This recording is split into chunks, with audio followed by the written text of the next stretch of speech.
organizing committee, and welcome to this never before section. We call it the Master to Master.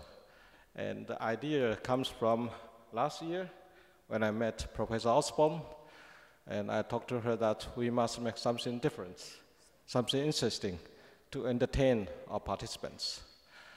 And I think this is never before occasions. You see so many masters on the same stage and making fun to entertain you. Of course, nowadays we have a lot of internet, we have Google, we have a lot of learning facilities from the website. But I think this kind of traditional face-to-face interaction and the learning from each other, particularly from the masters, remain necessary. And we are not only focusing on knowledge, scientific, but also we have to learn from the masters how to teach, how to interact with our peers. So this is the background thoughts of having this master-to-master program. And on the contrary, this afternoon, we have junior to junior sections. And just to let you know that we have taken care of next generations, and we respect our masters, and we take care of oncoming generations. This is also the thought and philosophy of the organizing committee. So before we start, I would like to invite Professor Osborne to say some words. Thank you, Professor Guo. Our idea of this Masters to Masters is to show interesting cases and how we approach cases when we have limited clinical information and we are presented with the images. And so one of us has selected a couple of cases to show the others. No one knows the answers. No one knows the answers except the person who's presenting. And so you're going to see us talk back and forth. Someone will show a case, and then the other four of us are going to try to help each other figure it out, and then we will get the answer. So that's the general format. We've never done this before, but we welcome you to this session, and we hope that we'll have some fun with it. Yes. Okay. So who is going to start? Okay. I'm going to We have the master here, Professor Okay. Osborne. So I think if you can put up the first cases from me. We have Professor Yusri here and Choya Sun Lim. He's from Singapore. Dr. Yusri is from UK. Turgut Tali, Ankara, Turkey. I'm from Salt Lake City, USA. And Wan Yuo, you know, is from right here in Taipei and is our host. So between us, we are going to show interesting cases and figure out what's going on. So if we can have the first set of slides, please. Coming. Do I have to hit forward button? No?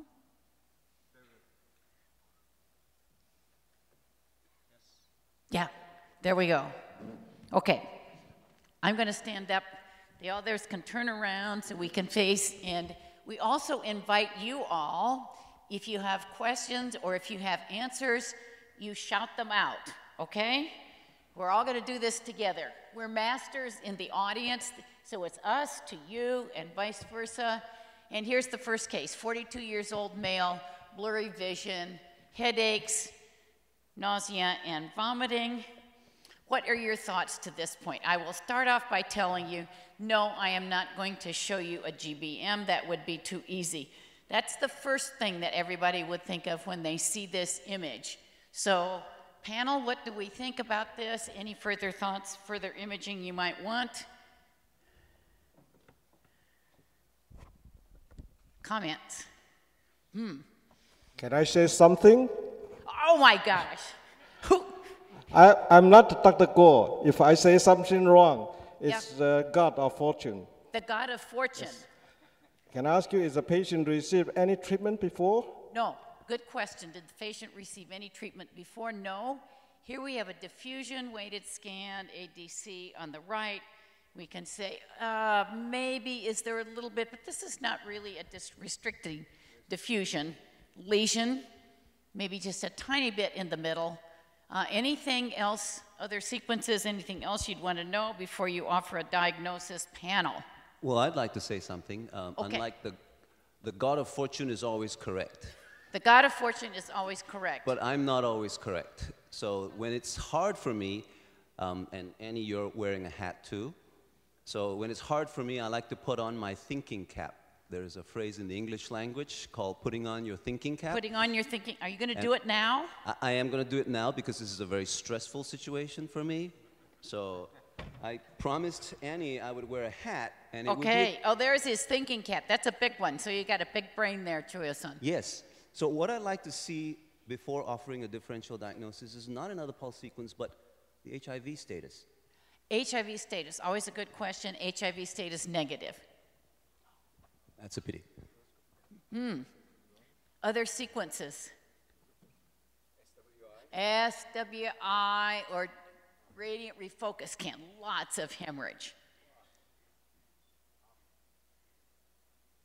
So if this is not a neoplasm, and I'm saying it's not a neoplasm, what would our differential diagnosis be?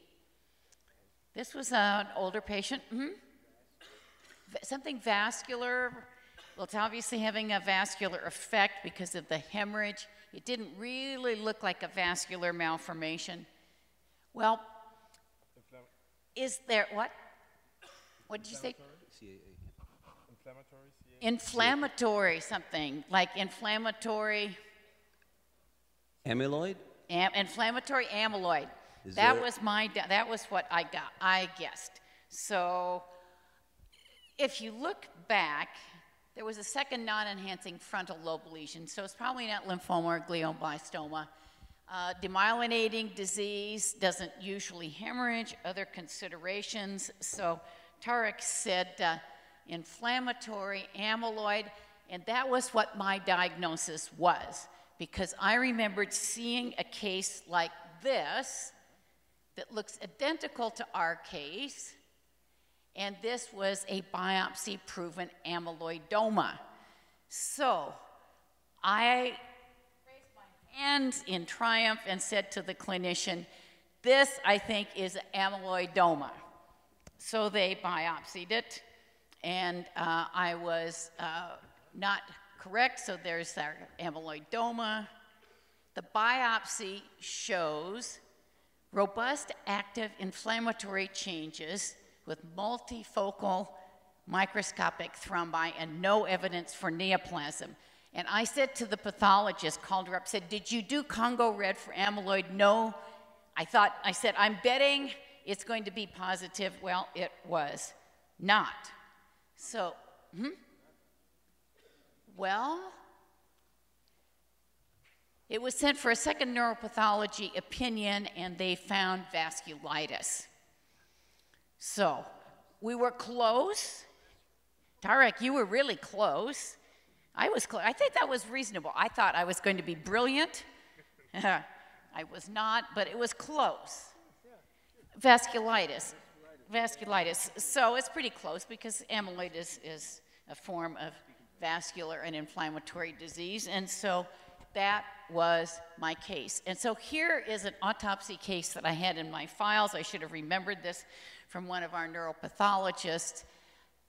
Vasculitis is a great mimicker. It can be also unilateral and mass-like, mimic neoplasm, mimic amyloidoma, and so on. And I went into the literature trying to find pseudotumoral vasculitis or tumoral vasculitis. There are not many reported cases, but I think I must remember that vasculitis and amyloid are the great mimickers of the brain. Okay. Do we have any underlying cause of this vasculitis? No, we never found an underlying cause. Patient got better on steroids, but then everybody gets better on steroids, including me. If I were on steroids, I'd get better too. If I cannot find any answer or cannot do the diagnosis, I always put the vasculitis in the differential diagnosis. Did you hear that, guys? I think that's a really important. Vasculitis can look like anything. Yes. So I think we all agree, probably we should put that in the diagnosis because it was hard even to see in pathology, but that was the eventual answer. Okay, could we have the next set of slides on who is next? I think it was Dr. Guo. You have one case coming? So we put Dr. Guo's. Yeah, I prepare a case, and my case will not be so exciting as Professor Osborne's, and I just try to copy the scenario of our so-called SRPC, Surgical Neuroradiology and a Pathological Combined Conference in our hospital, and just showing you how we interact with our colleague in my hospital. And this is a 24 years old lady, and she has nothing special.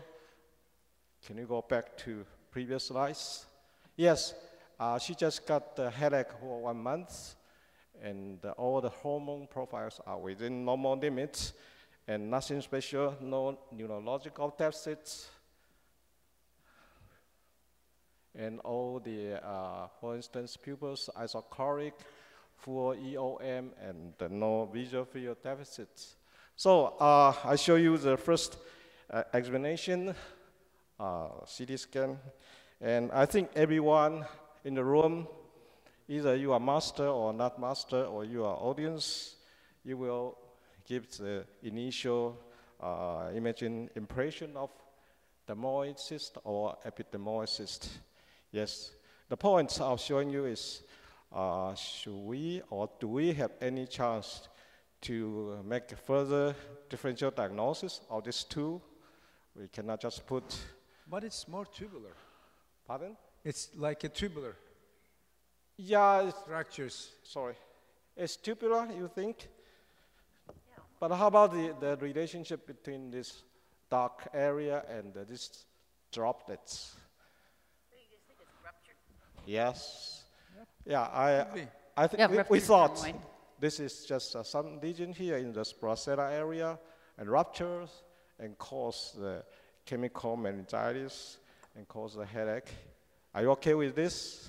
Yeah, that sounds Yeah. about reasonable. But the only thing that, this could be the number one is the dermoid or okay, and the second one could be another lesion that it's a kind of a AVM or something like that because Okay, yeah, maybe it's ruptured, but just for looking at these images. yeah, if I show the whole series, maybe you agree with me that they are not tubular-like, they are just dots. Okay? You agree with my thought? Yeah. And then the patient had the MRI, and I think the story become more and more clear. To your left-hand side is T1 sagittal, and in the middle is coronal view, T1, and on the right side is T2. Any comment from the panel? I think sounds like good diagnosis. Yes, dermoid or epidermoid, right? So please pay attention to the close relationship between the lesion and the oblique chasm here and the pituitary stalk. The lesion actually is very closely attached to the pituitary stalk. And for neurosurgeon, it's quite challenging to operate this tumor without damaging the vital structures surrounding the tumor. So, and just show you another power sequences and another view.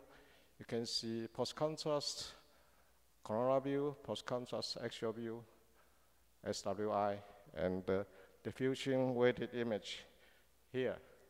So any comment from anyone? No diffusion restrictions. Okay? Okay? So the patient was scheduled for surgery. Can you click a little bit? I just show you 点一下它那个 Oh, you have to click. Is yeah, it video? click It's video. a video. Click. Yeah, yes, click the play. Yeah. And my neurosurgical click. 点一下那个三角形的点一下。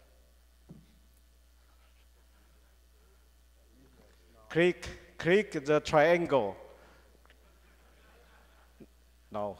Oh, Okay. It said Actually, media unavailable. my neurosurgeon peers, they give me this video clip, and I found it's very beautiful. The quality, the surgical skill, and the result has been very good. So I would like to share with you this video clip. There's some technical problem.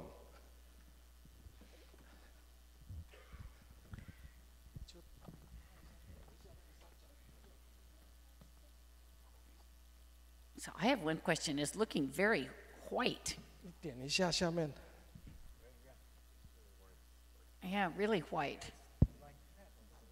Yeah, it's looking, I mean, if I saw that, I would think it was looking more like an epidermoid, but it's behaving like a dermoid. I have read a couple of reports of ruptured epidermoid, but that's really, really rare. It looks like a dermoid. This is not like an epidermoidoma, but I think it's a kind of solid tumor, like a lipoma or Okay, midline. if I get time, I'll show the video later. Next slide.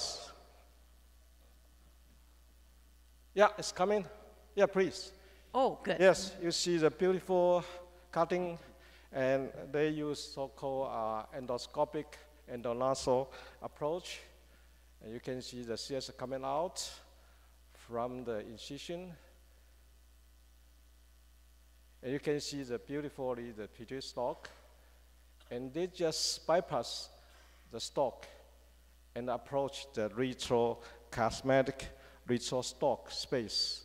And you can see some jelly-like fluid coming out. And from the other side, they also approach. And by the end, you will see that the total cyst with capsules were totally removed surgically without damaging the pituitary stalk. Wow. Okay, next slide. Thank you, my dear colleague. Yeah. Okay. Okay. Oh, look at it. On the right side is the post-op. Yeah, so you see that 3 days, just 3 days after surgery. To your left is the pre-surgical sagittal view, and to your right is the post-surgical sagittal view. You can see the well-preserved optic apparatus and the well-preserved pituitary stalk and the pituitary gland. This is a beautiful, pre and post correlation, and also I was so impressed by my neurosurgical colleagues. So what was the final pathology diagnosis? Yes, it's coming. Oh. Don't be panic. Of course, I'm a good boy. I usually read textbook, I check literature, and I found Professor Osborne in 2006 already published this beautiful review article. You can see that, 2006. And please refer to this article. You'll find a lot of information about the intracranial cyst, radiological and the pathological correlation with imaging approach. Of course, usually we are taught dermoid, usually in the midline, in sella and the splacella area, epidermoid in the CP angle. This is the classic knowledge, right? Mm-hmm. So my pathologist showed us this picture. Here is a low power view and close up. And you can see that we have beautiful stratified squamous epithelium. And also, here is low power view and the high power view. Good. So you can see that this case has the dermal adnexa structures. It's also only presented in the dermoid cyst. Excellent. Yeah, but this case, interestingly, we saw the so-called chemical shifting artifacts on this cystic lesion. But according to Professor Osborne's paper, this kind of chemical shift artifact only occurred with dermal cyst. this chemical shift artifact does not occur with dermolysis. So what should we say? I also checked the literature, and actually, if you attend yesterday Professor Aoki's lecture in Takahashi Memorial Lectures, actually he explained very sophisticated way on the signal intensity of the diffusion weighted in terms of epidermoid and dermoid. And according to the study, epidermoid has laminated, well-arranged structures, so they show diffusion restriction on diffusion weighted. On the contrary, dermoid, there is no regular arrangement of the keratin tissues, so they don't show diffusion restriction on DRI except some rare conditions. So I leave this question to the panelists. On what condition or how many cases, on what percentage you see dermoid cyst with diffusion restriction or high signals? Not very I often. mean, we are talking about something quite rare. Yeah. We're talking about something quite rare. Yeah, yeah. So in clinical practice, what we will do, this is the limit really of what we can do with imaging. We are sensitive, we are not specific. In my mind, one of the things that would come up would be a very atypical colloid cyst. The signal can be quite different depending on the content. But if we talk about practice, I think you come to a point where you say, well, what is the histology? Yeah. I was told that only in rare condition, a dermoid cyst, if it contains high proteinaceous fluid, it will present high signals on DWI. Otherwise, usually it's low signals, non-diffusion restriction on DWI. It's too bright for colloid, am I right? What Yeah. do you think? Yeah, It it's looked very bright. very bright. And, Okay. Well, it is unusual. It will be something that's unusual. It's an unusual Something lesion with an unusual, yeah. unusual appearance. So it doesn't fit, as you said, with dermoid. It doesn't fit with epidermoid, which would be our first. It doesn't fit with fat, with any kind of those lesions. So you are pushing us to the limit. Yeah, yeah. But, Okay. Okay. but your leakage is consistent, right? So the leakage is in that Sylvian Fisher Yeah. region, It's true, and yeah, you know none of these other rarer conditions that we're very suspicious of usually does that. So, Maybe we two teach different, yeah. maybe two different pathologies. Well, the leakage Scleroma? sounds more like a dermoid type of Yeah. a situation. Would that be? It was, true to say? it was behaving like fat on imaging, but it didn't look like fat when he took it out, the stuff true. that's Yes, in yeah. the cyst. what about the scleroma? SBT2 So is can I not go on? fat. Yeah. So this is epidermoid with laminated keratin material, and this is dermoid. So our final diagnosis is sprocellar tumor with endoscopic endonasal approach and compatible with dermosis and a rupture. Is that okay? Yeah, that's great. Thank you. Okay. Again, if I say something wrong, it's my fault. I'm God of fortune, and Dr. Go is always correct. Thank you. Thank you. Okay, could we put up the next? Okay, Choyo-san. Okay, so this next case is case 1A for me. This is a young man who had presented with recurrent coma. So we saw him as a consult. Next slide, please. I can do this. Oops.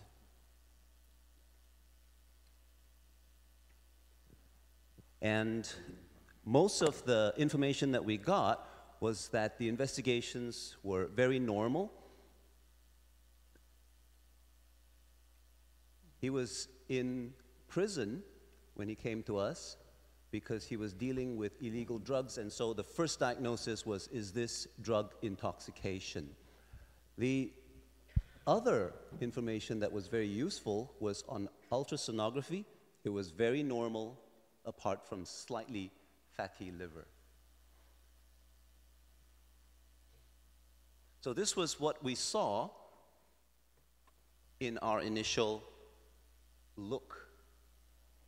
So we had on flare this high signal intensity, thin little ribbon in the insular cortex, some high bilateral signal intensity in the basal ganglia, and in the subcortical depths of the sulci, some areas that were a bit high signal intensity. And when we look back at the prior image about a year ago, when he presented with very similar unexplained coma, which was again attributed to drug withdrawal or drug effects, it was quite different in terms of appearance, but in terms of the distribution, it was limited very much to the insular cortex, the cingulate gyrus,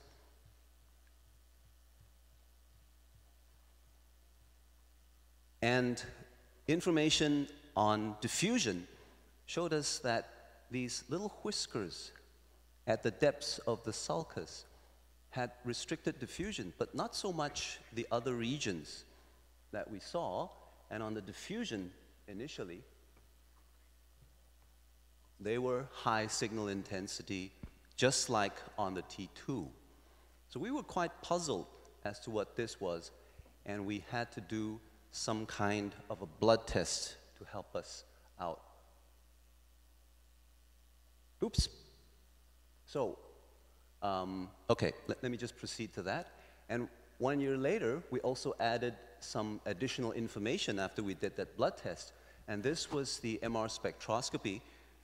The 136 echo time information was limited, but at 30 millisecond, we found unusual peaks in addition to a decrease in the NAA, which just means neuronal destruction, no choline as we would expect.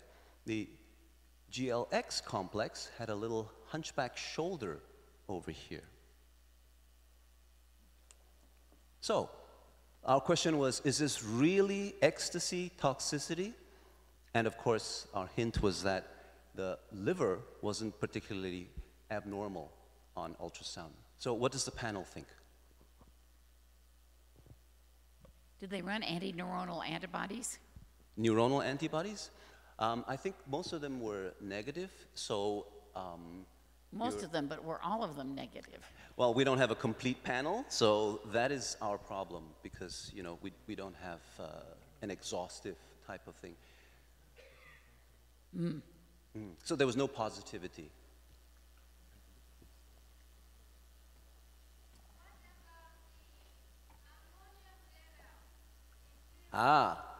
Ammonium, right. Ammonium was the only one that was positive, and that's what led us to think whether this might be a cirrhosis problem, because we see that sometimes in this kind of distribution. But it's a little puzzling why he had no cirrhosis, because ammonia has a very good thought for toxicity, because of the fact that it's bilateral, symmetrical, it's metabolic. So we were wondering what was the cause of this damage to... Yeah, that's a really weird pattern for hyperammonemia, but I think it was Kamiko suggesting, it sounds like her voice, and I think that's a good thought. Is this an atypical hyperammonemia? Exactly. So what kind of atypical hyperammonemias do we know? I mean, he's in prison, he's not going to be able to get hold of a great deal of ecstasy. I mean, this is Singapore prison, not you know, a playground or a park. So we have this problem, and it turns out that there's a group of inborn errors of metabolism in urea cycle defects, which is pretty rare. And that was what this man was suffering from. He would have hyperammonemic crisis, get admitted to the hospital, and then dry out because he would be starving, and he would have no ammonia, and he would wake up, and then he would eat another piece of chicken and go into coma again. So with repeated attacks, the cingulate gyrus and the insula started to get burned out, and that's why we only saw a small, thin ribbon left behind. And it moved on to damage the basal ganglia, and finally, the subcortical U fibers near the regions in the depths of the sulci. So this is a schematic of the urecycle abnormalities. The OTC and ASS, these are the ornithine transcarboxylase, I don't even know how to read that, and the argininosuccinate synthetase. And if they're blocked, glutamine and glutamate can go up, explaining the MR spectroscopy, and ammonia can go up, explaining the peripheral blood high levels of ammonia. And it turns out that Jim, I asked Jim for some help on this, had written very early on that the cingulate gyrus and the insular cortex are particularly vulnerable, and diffusion-weighted MR image is a good way to detect that. And these are the other areas which are affected. And in children, you can get eulogyric type of a pattern. And this is something that is also detected on this. So our second case of such a inborn error of metabolism, we were clever enough to order the GLX MR spectroscopy a little bit quicker than we did compared to the first case, which was delayed diagnosis for about a year. So very quickly, the adult causes are usually acute on chronic hepatic failure. That's the most common. If you have a patient with cirrhosis, he undergoes TIPS. The peripheral circulation and the brain circulation gets flooded with ammonia, and you have this pattern. It's also apparent in valproate toxicity and other conditions, in addition to these really rare conditions. So we thought we were really clever, and just when I published that, I thought I knew everything, as sometimes happens, incorrectly, of course. I get an invitation to my friends in Bangkok, in Chulalongkorn, and they shared this case with me of a genetically confirmed OTC deficiency. So I was expecting insular cortex, cingulate gyrus, and everything would be fine. But no, the pattern was this. The diffusion, again, very tellingly, was abnormal, but it was distributed in all the wrong places. This is white matter. So white matter is not known to cause, to be abnormal in urecycle defects. And to this day, I don't really know what this is and why it's like this, but Jim made a very good comment when he had his lecture on tubulins. It's not exactly a one-to-one correspondence, so there may be something about in childhood or the neonatal stage where there is some different vulnerabilities. So I'd be really interested if anybody else has seen this particular kind of case and your experience with it in the pediatric age group. So thanks very much. The moral of the story of this case is that it's a lot harder than it looks. Oh, good. It's a great, great case, Shuya-san. Okay, let's cue up the next one. Thank you.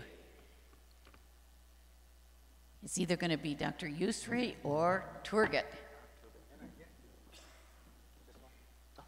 You want to borrow his hat?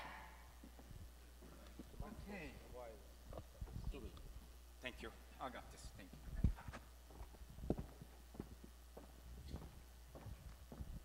you. 14-year-old boy presented with seizures and headache. And let's take a look at the images. This is the other institution image. So we only have these. What do you see?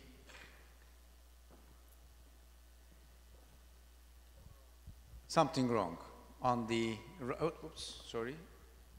I didn't want to get it. Okay, something wrong. Right frontal lobe, am I right? And what do you think? It's cortical or subcortical or white matter? Or both? Both. Yeah, both. Yes, it's clear here. You can see the signal change over here and here on T2 weighted image. And following the contrast media administration, no contrast enhancement. Okay, you know, what can you think? Many things from tumor, infection, and cortical dysplasia, everything. Cortical type 2B. Everything. Yeah. Okay, for the tumors, DNET, ganglioglioma, what else? And something buried in the reference fine print in the 2016 WHO classification that I haven't learned yet. MVNT. Yeah. It doesn't really have little bubbles on Yeah, it. it seems like, but okay. let's move. Yeah, But, think, yeah, we we think think that the too. same thing, and then we said that, okay, the neurosurgeons jump on it and say that let's biopsy. I said, let's follow. And couple of months later, I think it's 7 months later, oops, we are in trouble now. What do you think? There's a progression, but more in white matter. The cortex almost similar, just a little tiny stuff. Wanna see But does more? it enhance? Huh? Does it enhance? Okay, take a look at. No. No enhancement. What do you want to see more? No diffusion restriction and perfusion imaging. So no Negative. increased RCV? No increased RCBV, right? Yeah, this is our CBV, yeah. And what shall we do? This is not tumor or the Could it be cerebritis. could it be cerebritis. inflammatory of some Yeah, sort? it's not an inflammatory or, okay. Do you want to see the MR spectroscopy? Yeah, we can still charge MR spectroscopy. That's why we are happy to use it. What do you think? A little bit choline elevation and NAA decreasing. Okay? Yeah. So we decided to biopsy, but this time the patient's family said no. Okay. So we're going to continue for the medication of the seizures. And 2 months later, what do you think? Was the patient on steroids? No, not on steroids. Just for anti-epileptics. Did they make a good prey? Excuse For me? the God in fortune, did they make a good prey? This one? Yes, that one. Yeah, we think that's the same thing. Let's take a look at the others. Again, look that. This time is choline decreased a little bit and NAA elevated. And I don't think this is a kind of, I think the artifact. So, no diffusion restriction. Nothing. And almost the same. Okay, we said that, let's follow up. And not biopsy.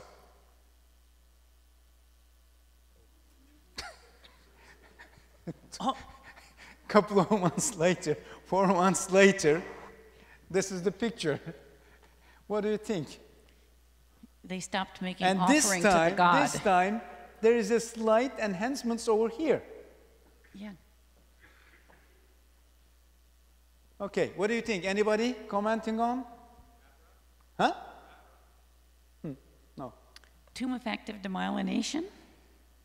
Seems like, of course, yes, you're right, infection or inflammation, but no. And would No. would be unusual to be the same place coming again as a tumor-effective place. Yeah, I think I miss it. I should think about that as vasculitis or kind of a vascular thing. Vasculitis. Waxing and waning, something like this. So, this is again increased, again the decreased choline, NAA in July and September. Getting better, huh? So they decided biopsy. Again, as you can see, a little bit increase of the choline, decrease of NAA, no diffusion restriction, and no marked, RCBV increase or something like that. Okay, and this is the biopsy. Don't tell me what is this, because I'm not a pathologist. What is that? I didn't know that, but I'm going to tell it to you. This is following the biopsy. Again, there is some kind of a lesion there, relapsing stuff. This is meningoangiomatosis. Yeah. And Without any enhancement? It's not necessary. There are confusing, I'm going to tell it to you, Annie. This is rare meningovascular malformation or Wow. hamartomatous lesion of the leptomeninges and cerebral cortex. And the pathogenesis of meningoangiomatosis is unknown, sporadic or associated with NF2. And multiple case reports demonstrate association with other lesions like meningioma, oligodendroglioma, encephalomalacia, AVM. T1 hypo, post-contrast, frequently no enhancement, but there are many publications. Some of them say that no enhancement, some of them say that more than 80% enhances. I don't know. Those are the publications. Edema and calcification and cyst can be seen. High choline peak. This could have been a reflection of the proliferation of meningothelial cells and or fibroblasts that formed the concentric cuffs surrounding blood vessels in the cortex and decreasing NAA. And this is another case from Sun. As you can see that this is a cystic one, exactly like hemangioblastoma or astrocytoma. This is another typical meningoangiomatosis which is published. According to the different percentage of the perivascular cell proliferation and cortical vascular proliferation, may be broadly classifies into the predominantly cellular or vascular type, and 90% of reported cases have cortical invasion. That's why it's not exactly the cortical, but the proliferating cells have no significant atypia, mitosis, or necrosis. And, where am I going? That's thick-walled, hyalinase, and calcified blood vessels with minimal perivascular cell proliferation. And differential diagnosis, arteriovenous malformation, cavernous hemangioma. If we take a look at the oligodendroglioma, it's relatively well delineated, not diffuse, and calcification can be seen as blooming, moderate heterogeneous enhancement, no diffusion restriction as like our cases, elevated choline, decreased NAA as like our case. PWI, low-grade oligodendrogliomas shows they are highly vascular and shows high RCBV, which is not matching with our case. Pilostic astrocytoma, well delineated and solid and shows striking enhancement, solid one. And if cystic, it shows heterogeneous nodular enhancement. And you can also see lactate peak at MR spectroscopy. We didn't have. Pleomorphic xanthoastrocytoma, discrete solid or partially cystic mass with a mural nodule. Calcification and hemorrhage can be seen, and moderate enhancement. What else? DNET, again, well demarcated. And bubbly appearance. We do not have bubbly appearance. And there is also peripheral rim around the lesion on flare, which is not fitting with our case. And ganglioglioma, hemangioblastoma, meningiomas, and granulomas, other differential diagnoses. And again, if you want to read the literature is listed on here, you can take the picture. Well, Eric is raring to I go. guess that's all we can say is well, I've seen several cases of meningoangiomatosis, and never have I seen one like that. Yes. Thank you. Okay, Dr. Yusri is going to entertain us next. Yes, very briefly, because I'm not left with a lot of time, so we are getting to, I had 3 cases, and actually it's not me, it's from our institution, Professor Jäger, who had prepared them, so he gets the credit. If it goes well, if it goes bad, it's me, of course. So this is the patient, 80 years old man, rapidly progressive confusional state, GCS dropped. On the CT, which I don't have here, they suspected a gliomatosis. And that's the MR. So T2, waited. Mostly white matter, hyperintense, both hemispheres, temporal lobes. On the T1, it just looked hypointense. There was no significant enhancement. No enhancement. Mm-hmm. So T2 star, N, absolutely. Oh. Okay. Okay, what? Malaria. Was he on? Seems did like he have, a- Did he have respiratory problem? Respiratory problems. Yeah. Was he on ECMO or hyperventilation? Not before. But now. Well, yes, now he's comatose, so he had to be intubated. Yeah, because there is an entity they call critical illness associated microbleeds. Yeah, I think so. And these patients are usually in the intensive care unit. It hasn't been described in radiology as far as I know. I think it's in the neurology literature. So it's So they get microbleeds, and it's kind of like high altitude cerebral edema, maybe. But it's respiratory induced or sepsis. In which case it would be the consequence rather than the cause, Yes. rather than an initial cause. Yes, but you'll see the T2 and flare hyperintensity like that. What do you think? Amyloidoma or just malaria. You can make a lot of Amyloid. It wasn't fat emboli. Because No. So- Something from Somebody- audience. Yes, sorry. Yeah. Yeah. Frequent is frequent, rare is rare. Was he septic? So they did a biopsy and of this patient. And both in the meningeal vessels as well as in the intraparenchymal vessels, they found the deposits of amyloid. So it was nicely worked up from a histological point of view. And it is the cerebral amyloid angiopathy related inflammation, something we see increasingly more often. Yeah. Yeah. Well, that's a great case. So This is an easy case. then how come none of us got it? Great case. Okay, I want to show you why I thought of this disease. Can you put my slide up, Professor Osborne, number 2 case?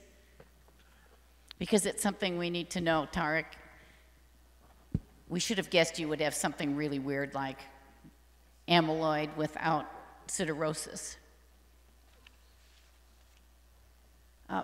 Professor Osborne slides.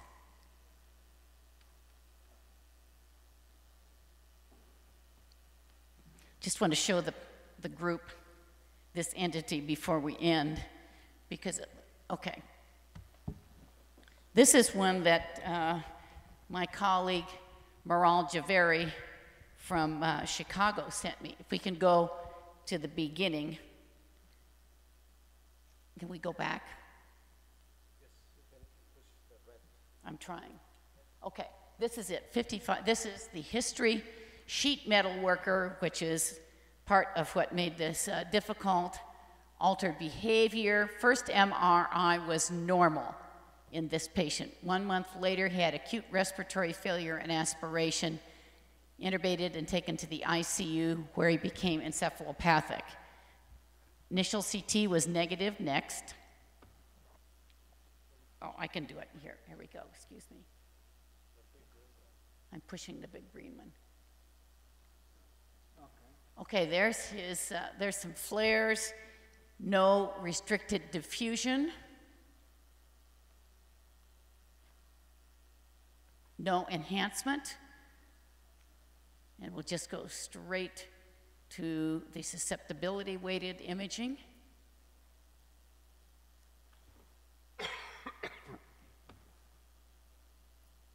So these microbleeds are a little bit different. These are in the subcortical white matter. Maral Javeri said, what did I think of this? I was somewhere in the world and all I could see was on my iPad, and I said, well, I don't think it had anything to do with his history of sheet metal working, but did ask about travel. Did he go to malaria place or something like that? And the answer was no. And so we can see the next slide, please. This is the differential diagnosis of microbleeds in the brain. Let's see if we can go back one slide. Okay, forward one slide. This is what they might have looked like if you had been able to see the brain. And here is what I thought it would look like if we had the brain in the bucket. This is from sepsis and disseminated intravascular coagulopathy. Cortex is generally spared. And here is our long differential of black spots, and up at the top are amyloid and chronic hypertension. But rare but important are down here like these things: high altitude cerebral edema, which Chicago is only about 150 meters above sea level, so that isn't it, but many things can do this. And so any high altitude cerebral edema also makes this black dots? What? The black dots also seen on the high altitude one?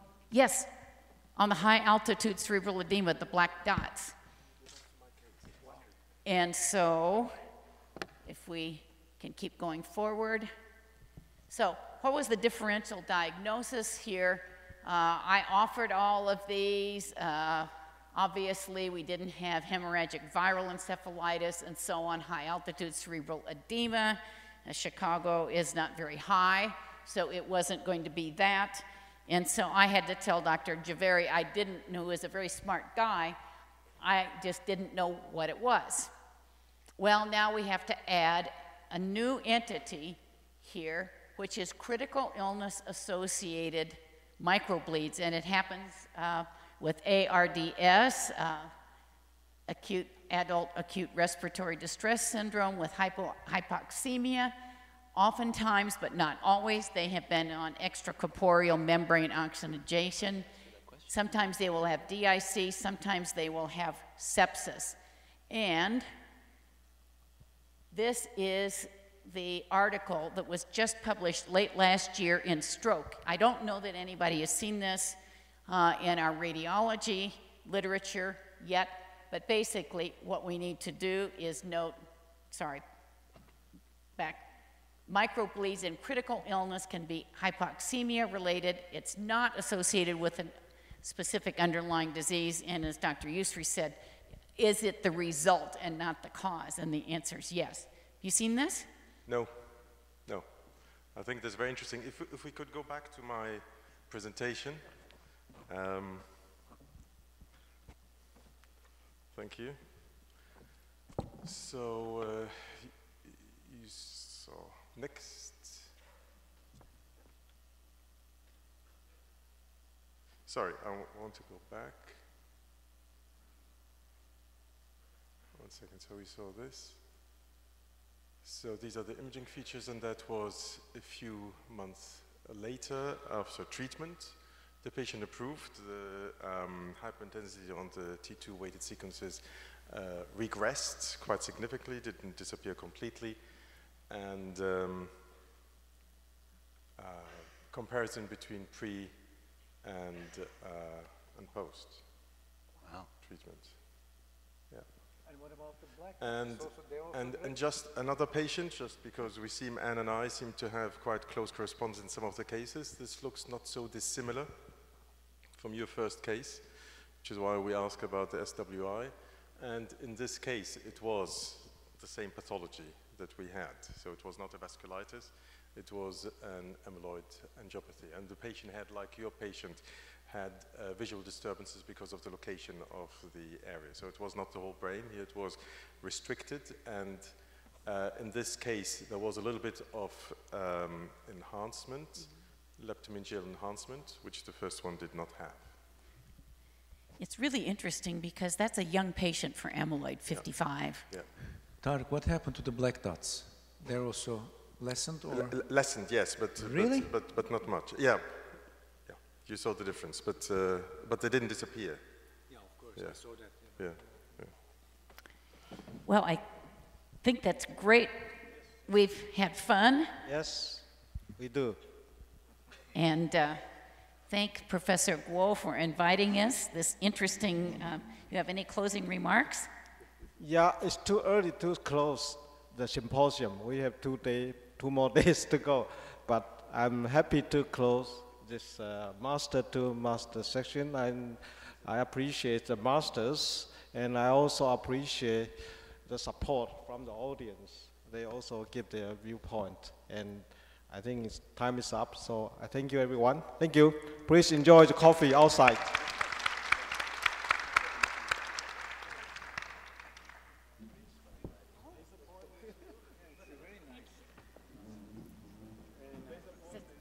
We get to keep a laser pointer. Yeah. Yeah. He says a gift. That's for thank you.